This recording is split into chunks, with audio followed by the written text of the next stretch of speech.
वळत पुढच्या महत्त्वाच्या बातमीकडे ए दिल है मुश्किल या चित्रपटाची मुश्किल वाढल्यानं दिग्दर्शक करण जोहर आता थेट गृहमंत्र्यांना साकडं घालण्याच्या तयारीत आहे।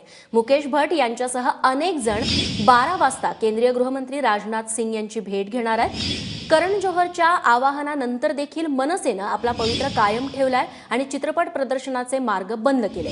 मल्टीप्लेक्सवाल्यांनी हा सिनेमा दाखवल्यास चित्रपटगृहातील चतुर्थ श्रेणी कामगारांचा बंद मनसेनं घोषित केलाय। या सगळ्या दृष्टीनं थेट जाऊयात दिल्लीला। आमचे प्रतिनिधी प्रशांत कदम आता आपल्यासोबत आहेत। प्रशांत, करण जोहर आणि इतर अनेक जण आता गृहमंत्र्यांच्या भेटीला जाणार आहेत। कोण आहेत हे जण आणि नेमकी काय चर्चा होऊ शकते? नक्कीच रेश्मा, भारत आणि पाकिस्तानच्या सीमेवरती जो तणाव वाढलेला आहे त्याचा फटका जो आहे तो भारतीय कलाक्षेत्राला देखील बसतो आहे।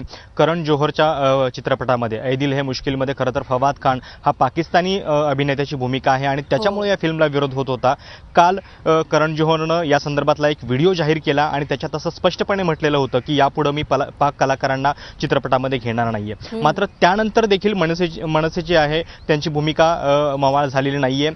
चित्रपट प्रदर्शित झाला तर आम्ही बंद पुकारू अशा पद्धतीची एक आडमुठेपणाची भूमिका जी आहे ती मनसेने घेतलेली आहे आणि त्यामुळेच आता सरकार दरबारी साकडं घालण्यासाठी दिग्दर्शक करण जोहर हा दिल्लीमध्ये येतोय।